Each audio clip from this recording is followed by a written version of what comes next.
Desde que se avisó que daríamos una serie de sermones sobre la crianza de nuestros niños, varias personas nos expresaron que estaban esperando ansiosamente que comenzáramos esta serie. Y debo confesar que yo mismo compartía ese anhelo, porque aparte de ser pastor de la iglesia, también soy padre. Y al igual que los otros padres de la congregación, anhelaba que llegara el momento en que pudiera volver a detenerme en mis estudios regulares en este tema específicamente, para revisar algunos conceptos aprendidos en el pasado y para continuar aprendiendo con otros materiales grabados y escritos que nos han estado llegando a la iglesia en estos últimos años. Muchos de nosotros aquí en la iglesia estamos embarcados en estos momentos en la empresa de criar hijos, sean niños pequeños, sean adolescentes, pero estamos metidos en ese barco, y de ahí el interés que ha despertado el anuncio de esta serie de sermones. Por otro lado, tenemos aquí en nuestra iglesia un altísimo porcentaje de jóvenes que probablemente en unos pocos años también estarán metidos en el mismo asunto, y deben tener desde ahora una perspectiva correcta acerca de lo que significa criar hijos, levantar niños desde el punto de vista de Dios. Otros que están sentados aquí en esta noche son abuelos, son tíos, y también para ellos será muy beneficioso entender el por qué los que son padres hacen lo que hacen, y de ese modo serán de ayuda en un momento dado y no un estorbo como muchas veces ocurre. Pero aparte de todo esto, hay un punto en el que todos saldremos beneficiados en esta serie de sermones, al escuchar esta serie de sermones sobre este tema. Y es que al hablar de la responsabilidad que tenemos los padres de moldear el carácter de nuestros hijos, por obligación tendremos que tocar con esos textos de la Escritura que nos van a hacer ver y notar cuál es el carácter que Dios espera de todos nosotros. Nosotros no podremos nunca moldear el carácter de nuestros hijos si al mismo tiempo no estamos trabajando con nuestro propio carácter. Y en ese punto todos seremos tocados en esta serie de sermones. Así que aunque usted no sea padre, ni tampoco planee serlo en un futuro cercano, y aunque usted no sea abuelo ni tío de nadie, a pesar de todo eso, usted es un ser humano. Y como ser humano, será altamente beneficioso que se exponga a las enseñanzas que comenzaremos a dar a partir de esta noche acerca de cómo debemos moldear el carácter de nuestros hijos. Por otro lado, debo hacer una advertencia aquí. Hermanos, yo no vengo aquí delante de ustedes como un experto en educación infantil, porque no soy un experto en educación infantil. Yo vengo aquí esta noche más bien como un pastor. Así que no es mi propósito traspasar a ustedes mis elucubraciones ni descubrimientos personales. Tampoco vengo aquí a hablarle de mis experiencias como padre, sino más bien como un siervo de Dios y como un cristiano que, al igual que ustedes, necesita escuchar la voz de Dios con respecto a estas cosas. Y como comentaba uno de nuestros pastores en nuestro culto de oración pasado, debemos tomar en cuenta que muchas iglesias se destruyen precisamente en la segunda y en la tercera generación. Nuestra iglesia es una iglesia de primera generación y esperamos que Dios nos conceda la luz necesaria para que podamos construir ahora el fundamento que permitirá que Iglesia Bíblica del Señor Jesucristo continúe por muchos años brillando con la luz de la gloria de Dios hasta que nuestro Señor vuelva. Pero hermanos, para que esto sea posible, los padres debemos tomar muy en serio la tarea que Dios ha puesto sobre nuestros hombros de moldear el carácter de nuestros niños. Dios no espera que ellos se moldeen solos. Ese no es el plan de Dios. Tampoco Dios espera que lo hagan los abuelos ni las abuelas, y mucho menos los amigos de nuestros hijos. Hermanos, ese no es el plan de Dios. Tampoco Dios ve como algo adecuado que una niñera se ocupe de realizar esa labor. Eso es una crueldad. Dios espera que los padres moldeen el carácter de sus hijos. Esa es la enseñanza de la palabra de Dios. Dios ha dicho claramente en su palabra: padres, no provoquéis a ira a vuestros hijos, sino criadlos en la disciplina y amonestación del Señor. Y esta serie de sermones probablemente nos tome unos meses, ya que esperamos, si el Señor lo permite, dar unos 30 estudios acerca del tema, cuando menos. Como dije al principio, estaremos usando varios trabajos grabados y escritos, aunque debo dar un crédito especial a una serie de sermones que el pastor Greg Nichols predicó unos años atrás en la Iglesia Bautista de Trinity, así como también a un libro escrito en el siglo pasado por John C. Abbott, titulado La Madre en el Hogar. Y para las hermanas y hermanos, porque aunque el libro fue enfocado hacia las madres, pienso que puede ser beneficioso para todos. Para los hermanos de la iglesia que pueden leer en inglés, yo les recomiendo de todo corazón que utilicen esa capacidad que Dios les ha dado, porque ese libro es inigualable. Ese libro es una joya. Y básicamente el material que estaremos tratando en estas noches va a ser sacado, extraído de esos sermones del pastor Greg Nichols, de ese libro de John Abbott acerca de la madre en el hogar. Y antes de pasar a considerar directamente la tarea en sí que tenemos de moldear el carácter de nuestros hijos, hay 3 presuposiciones básicas que debemos establecer. 3 presuposiciones básicas que estaremos estableciendo en los primeros 3 o 4 sermones. En primer lugar, que la Biblia enseña que nuestros hijos necesitan desesperadamente ser moldeados por nosotros. Esa es la primera presuposición. Dios ha hecho al hombre una criatura muy dependiente de sus padres. Nuestros hijos necesitan comida, ropa, abrigo, amor, atención, educación, etcétera.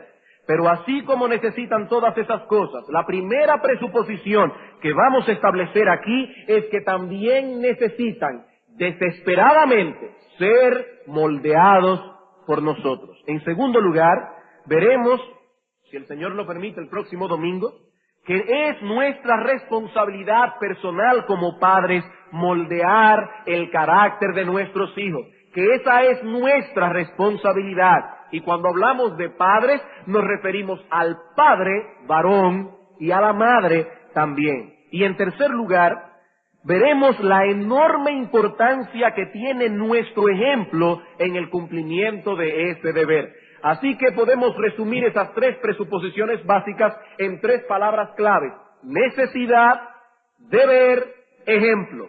Nuestros hijos necesitan ser moldeados, nosotros tenemos ese deber, y en el desempeño de ese deber, nuestro ejemplo es importantísimo. Así que, hermanos, lo primero que vamos a hacer en estos 3 o 4 sermones es echar el cimiento, y luego podremos entonces construir el edificio. Comencemos pues con nuestra primera presuposición. Nuestros hijos necesitan desesperadamente, urgentemente, ser moldeados por nosotros como padres. Y para probar este principio, esta presuposición, vamos en esta noche a dar 3 razones bíblicas. ¿Por qué razón nuestros hijos necesitan urgentemente, desesperadamente, que nosotros los padres moldeemos su carácter? ¿Por qué? Por 3 razones. En primer lugar, por la realidad del pecado que mora en el interior de cada uno. En primer lugar, por la realidad del pecado que mora en el interior de cada uno. Proverbios capítulo 22, versículo 15. Proverbios capítulo 22, versículo 15. Siempre que hablemos de la crianza de nuestros hijos, por obligación tendremos que tocar ese texto. Dice el proverbista: la necedad está ligada, amarrada, atada, entremezclada en el corazón del muchacho, mas la vara de la corrección la alejará de él. Nuestro texto contiene 2 partes, una negativa y la otra positiva. La negativa tiene que ver con la realidad del pecado que mora en nuestro interior. ¿Qué nos dice Salomón? Que la necedad está ligada al corazón del muchacho. La parte positiva tiene que ver con la efectividad de la corrección paterna, mas la vara de la corrección la alejará de él. La negativa la veremos ahora, en el primer punto. La segunda será nuestro segundo punto. Hermanos, ¿por qué necesitan nuestros hijos desesperadamente que nos ocupemos en moldear el carácter de ellos por la realidad del pecado que mora en nosotros? Nuestros hijos no son papeles en blanco que están esperando ser dañados por ese horrible y pecaminoso mundo que está fuera de las puertas de nuestros hogares. Eso no es verdad. Nuestros hijos no son papeles en blanco. Ellos vinieron de fábrica con la necedad ligada en el corazón. Por ello Agustín decía en sus confesiones, él está tratando de confesar todos sus pecados, y entonces él va al tiempo cuando él estaba en los brazos de su madre, cuando era un bebito. Y dice él, ¿quién me recordará el pecado de mi infancia? Porque nadie está limpio de pecado ante vuestros ojos, ni siquiera el niño de un solo día de nacido sobre la tierra. Y comentando luego algunas manifestaciones de rabia y envidia que vemos en los niños pequeños, Agustín diserta sobre la supuesta inocencia del niño y dice lo siguiente: así que el niño es inocente, sí, pero solo en la endeblez de sus miembros infantiles, pero no en su ánimo infantil. ¿Qué está diciendo San Agustín? Agustín de Hipona, que nuestros hijos son inocentes solamente en el sentido de lo débil que son sus miembros infantiles, pero no en su ánimo infantil. Y en estos días estuve escuchando lo que decía un psicólogo norteamericano que no es creyente. Él decía, si le damos a un niño de 1 o 2 años la fuerza de un hombre de 30, sería un asesino psicópata. Hermanos, cuando ustedes ven un bebito rabiando porque usted no le quiso dar algo, si ese bebito tuviera la fuerza de un hombre de 30 años, lo golpearía.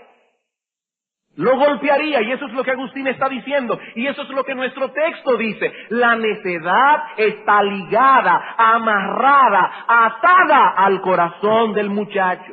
Esa resistencia que vemos en el niño a obedecer, esa ira que manifiesta cuando no se cumple su voluntad, hermanos, no son niñerías. La Biblia le llama necedad. Entendiendo, claro está, que en la mentalidad de un hebreo, la palabra necedad señalaba esa propensión al mal que hay en el corazón de todo hombre. Hay una propensión al mal que viene de fábrica ligada en el corazón de todo hombre. Nuestra naturaleza está corrompida por causa de la caída del primer hombre y de la primera mujer. ¿Cuánto trabajo nos da enseñarle a nuestros hijos buenos modales? Pero que solo salga a la calle y escuche una mala palabra y usted verá cómo lo aprende de inmediato. ¿Cuánto trabajo nos da que nuestros niños no mientan? Que nuestros niños obedezcan la orden del padre, y nos preguntamos, ¿quién enseñó a ese bebé a mentir? Nadie le enseñó al bebé a mentir. La necedad vino ligada a su corazón. La corrupción de nuestra naturaleza caída.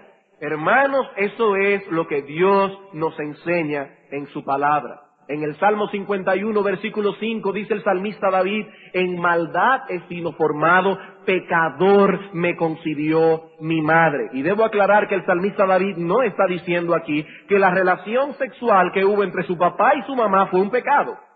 Porque eso es sagrado, eso es santo a los ojos de Dios. El sexo no es pecaminoso siempre y cuando se mantenga en el marco del matrimonio. No es pecaminoso, y allí tenemos Cantar de los Cantares para demostrarlo. Pero David está diciendo, mi madre me concibió pecador. Cuando estaba en los brazos de mi madre, yo era un impío, dice David. Y en el Salmo 58, versículo 3, dice el mismo David, se apartaron los impíos desde la matriz. Desde la matriz. Y como veíamos esta mañana en Efesios capítulo 2, el apóstol Pablo dice, somos por naturaleza hijos de ira, lo mismo que los demás. No nacemos justificados, no nacemos inocentes, nacemos hijos de ira, lo mismo que los demás. Así que hermanos, nuestros hijos no tienen que salir de la casa para aprender el mal. Dice un autor al respecto: esto no es algo que ellos toman o aprenden por medio de la imitación de malas conductas, aunque eso puede reforzarlo, pero no es la fuente de ello. La mala conducta de los amiguitos de nuestros hijos van a reforzar su maldad, pero no es la fuente de su maldad. No es la fuente de su maldad. Hermanos, nuestros niños vinieron originalmente con esa propensión al mal. Al principio se manifestará a través de pecados infantiles, pero ese principio de maldad que lleva a un niño pequeño a empujar el compañerito de juego que le ha quitado un juguete, es el mismo principio de maldad que lleva al adulto de 30 años a disparar un revólver. Es el mismo principio de maldad, solo que más maduro.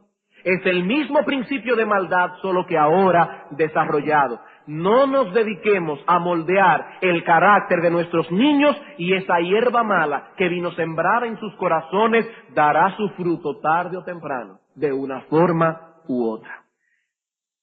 Y como bien ha dicho, no podemos darnos el lujo de tratar a pecadores como si no fueran pecadores. No podemos darnos ese lujo de tratar a pecadores como si no fueran pecadores. ¿Por qué razón debemos dedicarnos con urgencia a moldear el carácter de nuestros niños? En primer lugar, por la realidad del pecado que mora en el interior de cada uno. En segundo lugar, la segunda razón se encuentra en nuestro texto, por la efectividad de la corrección paterna. En segundo lugar, por la efectividad de la corrección paterna. Noten, hermanos, que nuestro texto tiene una mala noticia y una buena noticia. Y tan cierta es la buena noticia como la mala noticia. Así como nos dice que la necedad está ligada al corazón del muchacho, también nos enseña que Dios nos ha provisto de un remedio, la vara de la corrección. Por eso Dios hizo a nuestros hijos con una partecita colchada aquí detrás, para que nosotros no le hagamos daño y usemos la vara de la corrección. Dios es el autor de la vida humana. Él es quien sabe cómo funcionamos mejor y cuáles son los estímulos a los cuales respondemos como seres humanos. Los psicólogos de hoy nos dicen que la vara de la corrección no es necesaria, que eso causa frustración al niño.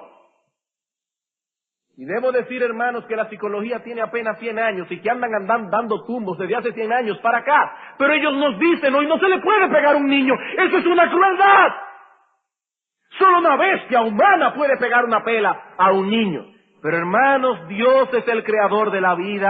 Él creó a los mismos psicólogos.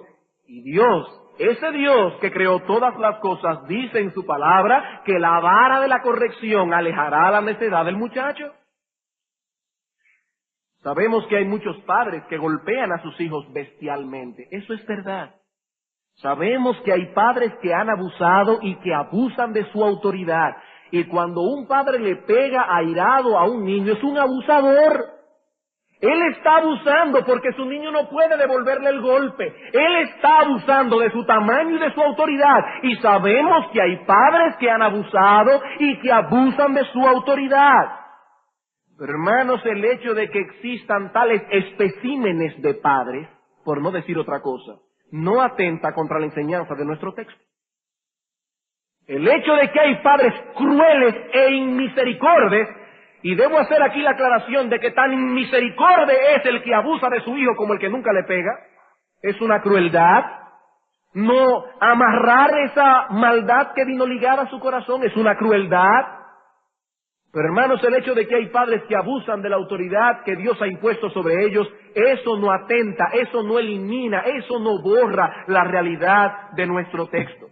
Dios en su gracia común ha puesto en los niños por lo menos 5 cosas que nos permiten trabajar eficazmente, no perfectamente, pero sí eficazmente con ellos en cuanto a la crianza de nuestros hijos.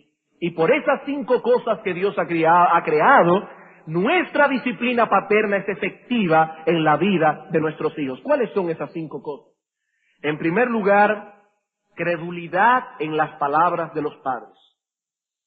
Credulidad en las palabras de los padres. Los niños nacen con una propensión hacia la credulidad en nuestras palabras. Puede suceder que a medida que pase el tiempo, esa credibilidad pueda verse minada por una causa u otra. Como cuando le decimos al niño, si haces esto te voy a pegar. El niño lo hace y no se le pega.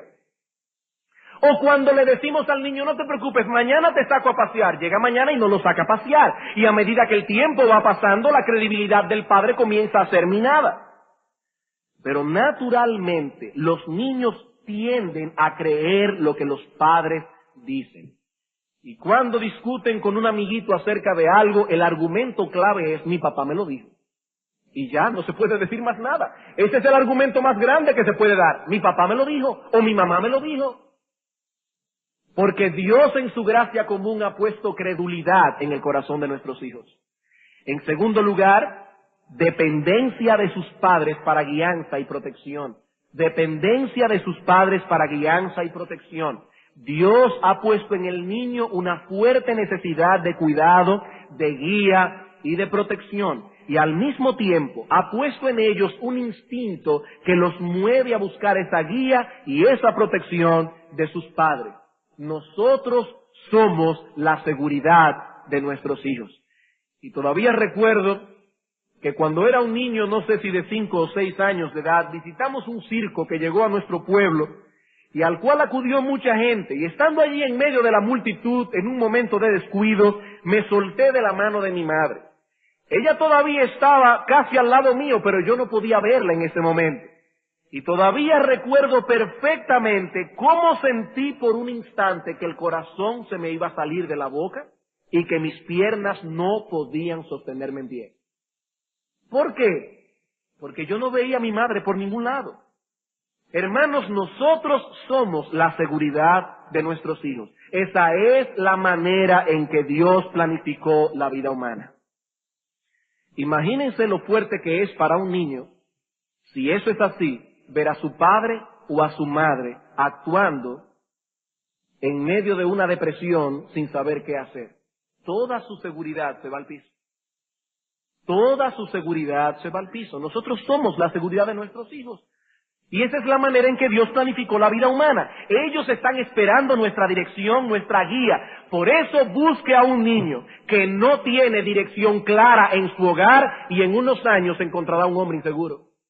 Un hombre que no sabe qué hacer con su vida. Un hombre inseguro. ¿Por qué? Porque en su casa no le pusieron límites claros. No le levantaron claramente cuáles son las paredes entre las cuales él podía moverse. Nuestros niños necesitan guianza y protección. En tercer lugar, Dios también ha puesto en su gracia común deseo de complacer a los padres. Dios ha puesto en los niños, en su gracia común, deseo de complacer a los padres. A ellos les encanta que les digamos que lo han hecho bien. Les gusta ver cómo sonreímos con aprobación cuando hicieron aquello que nosotros le mandamos hacer. En cuarto lugar, Dios también ha puesto en ellos interés de reciprocar el amor que les damos. Interés de reciprocar el amor que les damos. Cuando sonreímos a nuestros niños, ellos tienden a sonreírnos de vuelta. Aun cuando son tan pequeñitos que no saben hablar. Ellos no saben hablar, pero saben sonreír. Y ellos captan nuestra sonrisa como un gesto de amor. Y cuando nos sonríen de vuelta, lo que están haciendo es reciprocar ese gesto de amor que hemos tenido con ellos. Y cuando aprenden a hablar y nosotros como padres tomamos a nuestros hijos, le damos un abrazo y le decimos, te amo, generalmente los niños responden, yo te amo también. ¿Por qué? Porque Dios ha puesto en nuestros niños un interés de reciprocar nuestro amor. Hay una tendencia innata en ellos. Es posible que esa tendencia también sea minada con el paso de los años. Y por eso algunos padres no ven que sus hijos les devuelven el amor que ahora les manifiestan, pero eso no elimina la realidad de lo que estamos diciendo.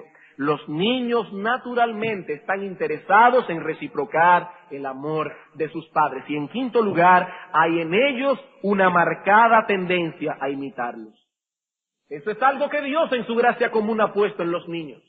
Una marcada tendencia a imitarnos. Y debo decir aquí que esto es para bien o para mal. Esto es para bien o para mal. Los niños imitan a sus padres. Por eso dice el apóstol Pablo en Efesios capítulo 5, versículo 1, Vosotros pues, como hijos amados, sed imitadores de Dios. Si sois hijos de Dios, debéis imitar a Dios. Ellos imitan nuestros buenos y malos hábitos. Ellos imitan los gestos que tenemos, la forma de hacer las cosas.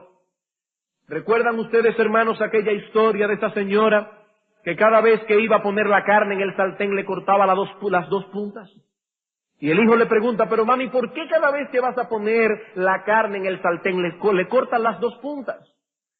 Dice, bueno, porque yo siempre vi a mi madre hacerlo de esa manera. El niño va donde la abuela y le dice, abuelita, ¿por qué tú cortas las dos puntas de la carne antes de meterla en el sartén? Y dice, bueno, yo siempre veía a mi madre hacerlo de ese modo.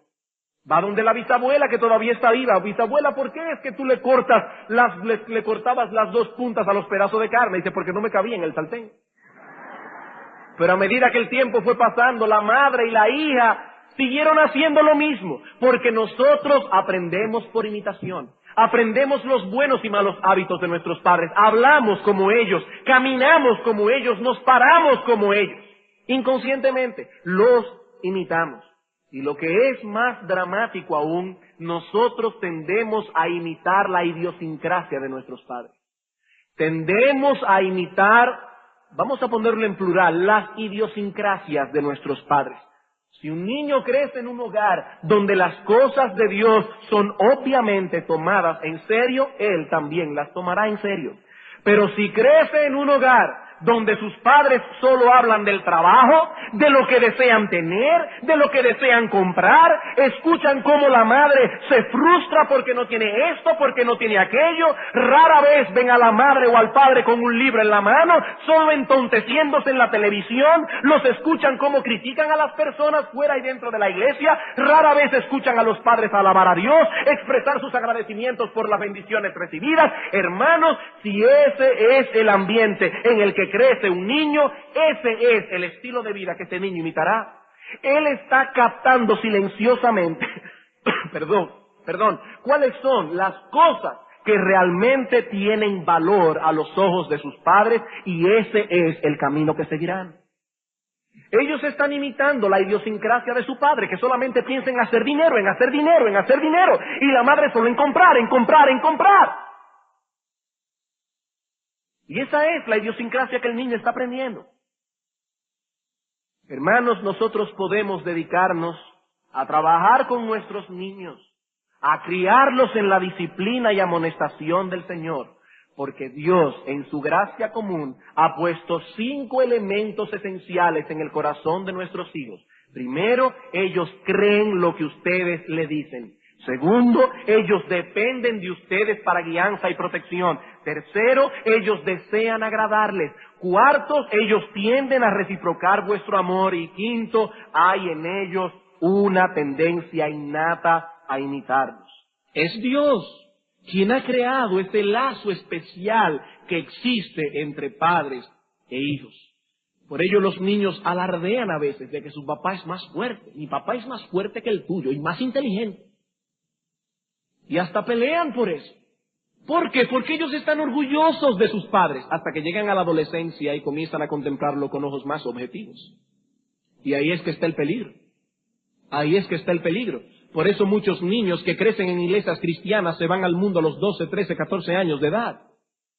¿Por qué? Porque a esa edad comienzan a pensar un poco más independientemente y entonces llegan a la conclusión de que sus padres eran unos hipócritas. Pero hasta que llegamos a esa edad, los niños son crédulos. Los niños son crédulos. Ellos están orgullosos de sus padres y Dios ha hecho esto así para que nuestro trabajo con ellos pueda dar resultado. Es cierto que la crianza de nuestros niños no los hará cristianos. La crianza de un niño no lo hace cristiano. No es la gracia común la que lleva a los hombres a la salvación, sino la gracia especial de Dios. Dios tiene una gracia común a través de la cual Dios da dones y beneficios a todos los hombres, creyentes e incrédulos. Dios hace llover sobre justos e injustos. Dios hace salir su sol sobre malos y buenos. Pero esa no es la gracia que trae a los hombres a salvación, sino la gracia especial. Por más que disciplinemos a un niño y por más que les enseñemos la palabra de Dios, no podremos cambiarles el corazón de piedra por uno de carne. Solo Dios puede hacer eso. Pero Dios usará esta disciplina primero para frenar la maldad que hay en su corazón. Y eso es bueno. Y en segundo lugar, Dios puede usar esa disciplina en su gracia especial para traerlos a Cristo y hacer un uso poderoso de ellos para la gloria de Dios. ¿Y cuántos hermanos están aquí hoy, en esta iglesia, redimidos por la sangre de Cristo, pero que lamentan el que sus padres no hayan sido más consistentes controlando sus pasiones y sus hábitos pecaminosos? ¿Cuántos están aquí en esta noche que se lamentan por qué mis padres no fueron más consistentes? Hoy son cristianos, es verdad, pero ¿cuánto problema tienen para ejercer el dominio propio, para ser disciplinados en su vida de piedad? Sus padres nunca pusieron un freno a su holgazanería, estudiaban cuando querían, se levantaban de la cama cuando querían. Dios nunca le puso un freno a su mucho dormir, a las horas que pasaron frente a un televisor. ¿Y qué tenemos hoy? ¿Qué tenemos hoy? A un creyente que tiene que vencer muchos obstáculos para tener una vida disciplinada de piedad. A un creyente con muy mal hábito de lectura y con muchos hábitos pecaminosos que vencer. Eso es lo que tenemos. Eso no los justifica de ningún modo. No estamos aquí justificando eso. Los deberes escriturales son para todo creyente, no importa la crianza que haya recibido. Cuando Dios dice que debemos ser disciplinados en la vida de piedad, debemos ser disciplinados en la vida de piedad, aunque nuestros padres no nos hayan educado para eso. Pero lo que estamos diciendo aquí, hermanos, es que es indudable que la crianza de nuestros padres tiene una fuerte incidencia en nuestras vidas, fuerte y determinante. Aunque debo aquí hacer una nota pastoral, hermanos, yo no digo esto para que nos sintamos molestos y amargados con los padres que Dios nos ha dado. Dios es soberano y Él nos dio a nuestros padres. Y por otro lado, hermanos, nuestros padres no eran cristianos, no los juzguemos duramente. Ellos no sabían lo que estaban haciendo. Ellos no tenían la luz que nosotros tenemos, pero hermanos, nosotros sí tenemos esa luz. Ellos no tenían cierta justificación, excusa, pero nosotros no tenemos justificación, no tenemos excusa. Y hermanos, por amor a vuestros hijos, no esperen para comenzar a moldear el carácter de ellos, porque mientras más tarde comiencen, más dura será la arcilla para poder darle forma. Más dura será, más difícil será.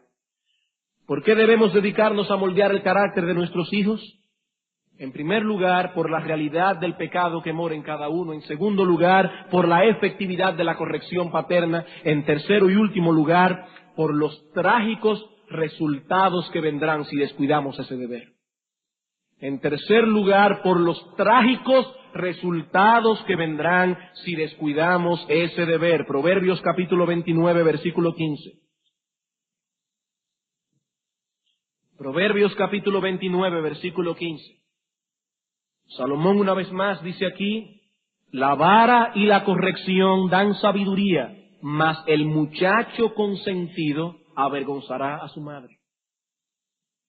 La vara y la corrección dan sabiduría, pero el muchacho consentido avergonzará a su madre. Y al igual que nuestro texto anterior, este contiene una buena noticia y una mala. ¿Cuál es la buena noticia? Que la vara y la corrección dan sabiduría. Que Dios se place en usar esos medios de su gracia común para obrar en nuestros hijos su gracia especial. La vara no solo lo alejará de la necedad, sino que la vara le dará sabiduría. Pero también tenemos aquí una mala noticia. El muchacho consentido avergonzará a su madre. He aquí el resultado que debemos esperar si descuidamos a nuestros hijos. No podemos desatender a nuestros hijos y escapar del resultado que encontramos en este texto.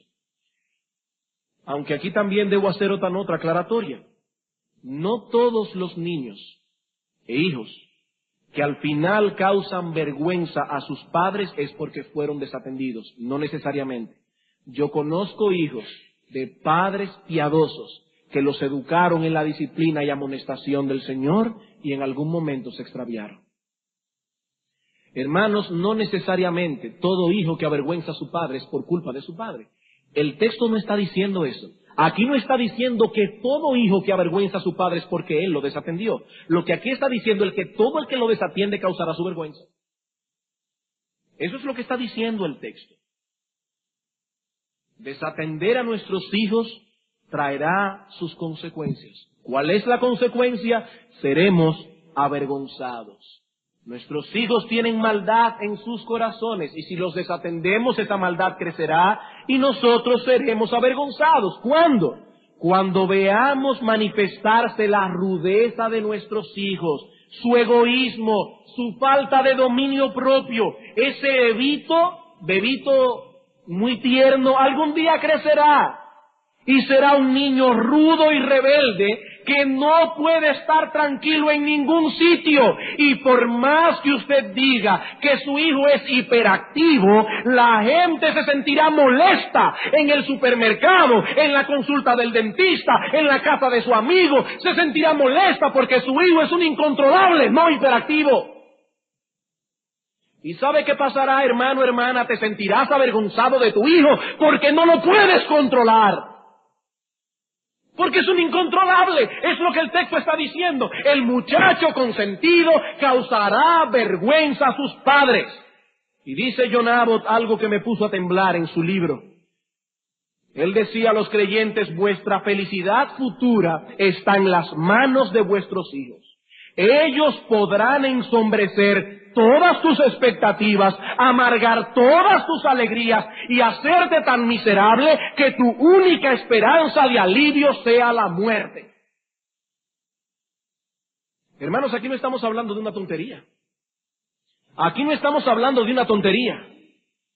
Esos que están hoy en la victoria por ser unos narcotraficantes, esas que están ahora mismo en las calles ejerciendo la prostitución, también tuvieron padres. Y fueron bebitos inocentes, fueron niños pequeños en las manos de sus padres. Y eso es lo que Abbott está diciendo. El muchacho consentido avergonzará a su padre. Hermanos, muchas personas evaden este deber de moldear el carácter de sus hijos, diciendo que no tienen tiempo. No tienen tiempo, ellos no tienen tiempo. ¿Y saben lo triste del asunto? Es verdad que no tienen tiempo. Es verdad que no tienen tiempo. Viven tan centrados en sí mismos, tan dedicados a agradarse a ellos mismos, que ciertamente no tienen tiempo. El tiempo que se requiere para moldear el carácter de un niño. Eso no se hace en una hora, no se hace en 2, ni en una semana, ni en un mes. Eso requiere de tiempo. Y si la madre lo que prefiere es tomar su carro en las mañanas y salir a hacer todas las diligencias que pueda, o a visitar a papi o a mami, o a hacer cualquier otra cosa que pueda sacarla de la casa, claro que no tiene tiempo. Claro, pero no importa, ella tiene un servicio maravilloso. Un servicio tan maravilloso que ella no sería capaz de darle a esa mujer la llave donde guarda sus joyas y sus brillantes, pero pone en sus manos el alma de su hijo. El alma de su hijo, claro, no le daría la llave del armario donde guarda sus joyas. Y claro, no solamente están las niñeras, para eso también están los abuelos, para dejarle a los niños todos los fines de semana e irme a andar con mi marido, porque yo también tengo que disfrutar de la vida. Hermano y hermana, Dios te ha dado un vientre para fecundar a un niño y después de nacido tienes que criarlo. Y eso requiere de tiempo. Moldear el carácter de un niño no se hace en un día, ni en 2, ni en un año, ni en 10. Eso es una labor que requiere de esfuerzo, es una labor que requiere mortificar el maldito egoísmo que tenemos en el corazón. Aquí no estamos jugando, hermanos. Aquí no estamos jugando, aquí estamos hablando de algo serio. ¿Y qué pasa con el padre? El padre tampoco tiene tiempo. Él tampoco tiene tiempo, él está dedicado a cosas más importantes. ¿Y cuáles son esas cosas más importantes? Hacer dinero y hacerme de un nombre. hacer dinero y hacerme de un nombre para que la gente diga, oh sí, yo conozco a fulanito de tal, él es amigo de mucha gente influyente de aquí. En sus fiestas van todos los apellidos preeminentes de República Dominicana. Hombres que tampoco tienen tiempo para criar a sus hijos, vayan a sus casas para ver el desastre de familia que tienen. Si ellos tienen villas en La Romana, casa en Miami, cuenta de banco fuera, pero vayan a sus casas. Vayan a sus casas para ver esas familiotas que tienen. Hijos que no sirven para nada. ¿Saben por qué? Porque los padres no tenían tiempo. No tenían tiempo, ellos estaban demasiado ocupados haciendo dinero y forjándose un nombre. Y el poco tiempo que tienen libre esos pobres padres están tan saturados y cansados que no lo pueden emplear para estar un rato con sus hijos, porque después de todo él también requiere de descanso. Él también necesita tiempo para descansar. Es verdad que no tienen tiempo porque son materialistas y deben arrepentirse de ese pecado. Deben arrepentirse de ese pecado. Padres, y cuando hablo de padres estoy hablando aquí a los varones, padres de nuestra iglesia. Es sobre ustedes que recae la mayor responsabilidad en la crianza de vuestros hijos, no sobre sus esposas.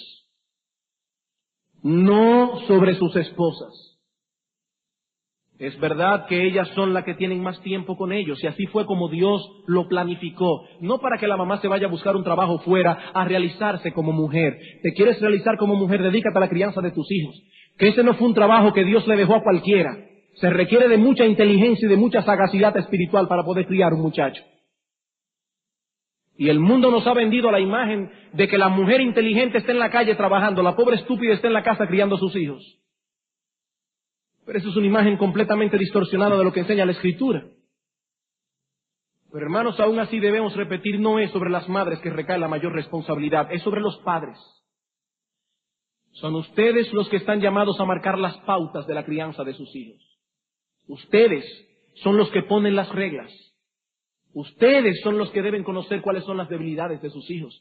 Ustedes son los que deben planificar cómo van a trabajar con las debilidades de ellos. Y por otro lado también están llamados ustedes a trabajar directamente con vuestros hijos para moldear su carácter. Y eso hay que tomarlo en cuenta a la hora de elegir un trabajo. Eso hay que tomarlo en cuenta. Y en ocasiones tendrá que tener el coraje de decirle a su jefe que usted es un hombre de familia y que no va a descuidar a su esposa e hijos por una maldita carrera. Y se requiere de coraje, de valor para decirle a su jefe, pero hay que decírselo porque no somos padres sin hijos, tenemos muchachos y esposa que atender.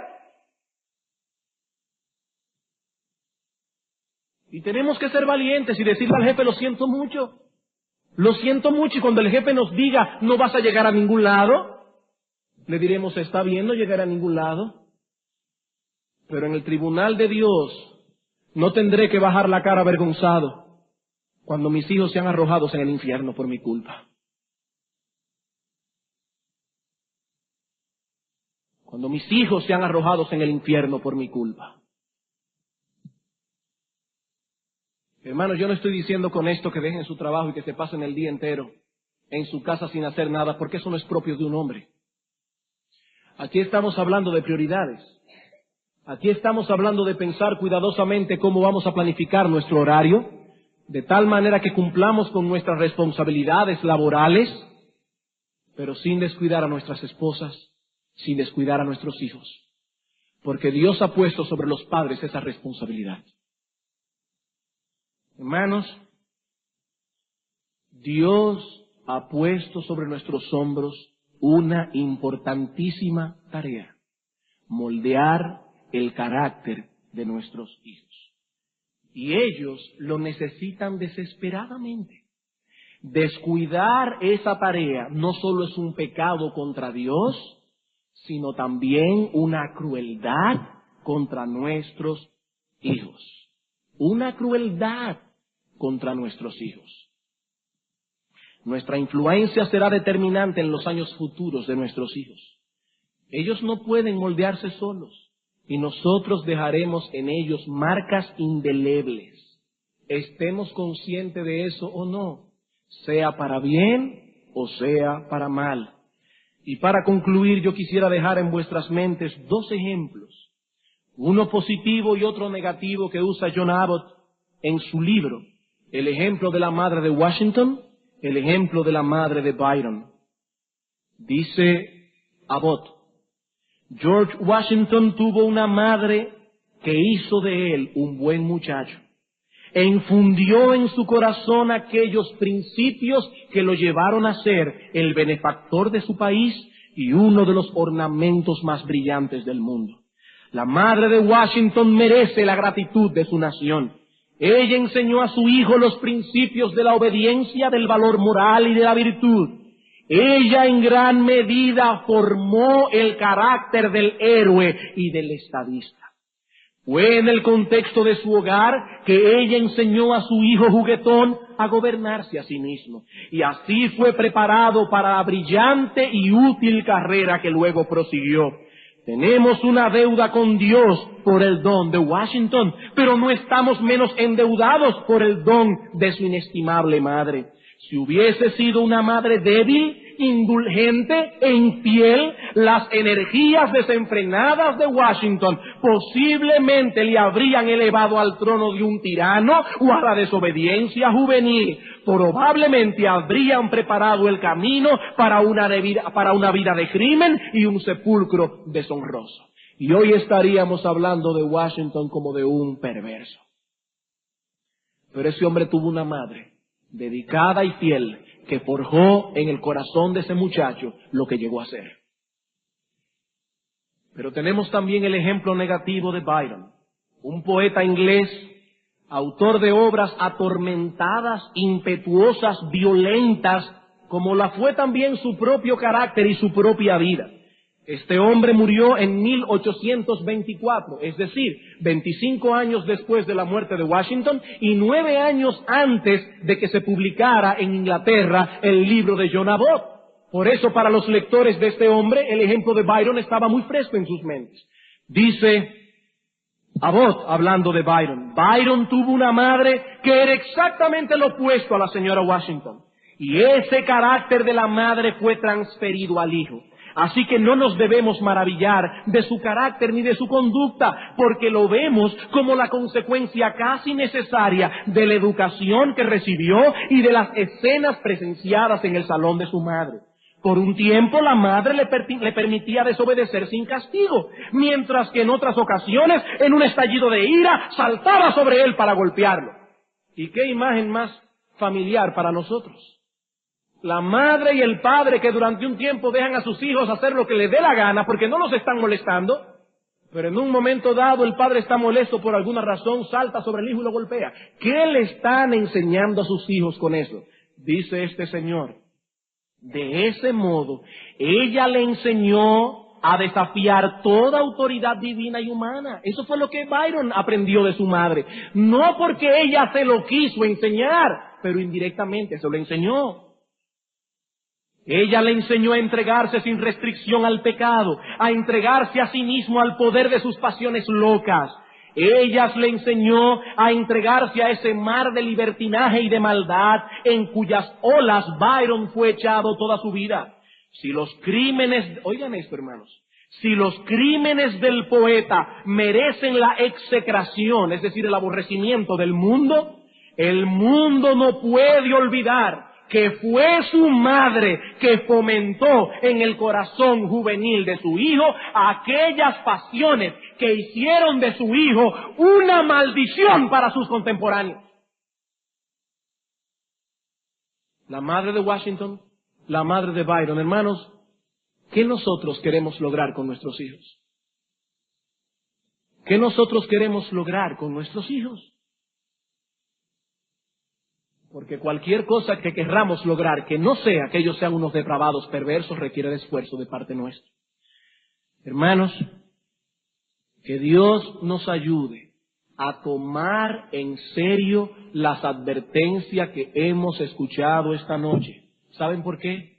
Porque nuestros hijos, la iglesia y el mundo necesitan desesperadamente que nosotros lo tomemos en serio.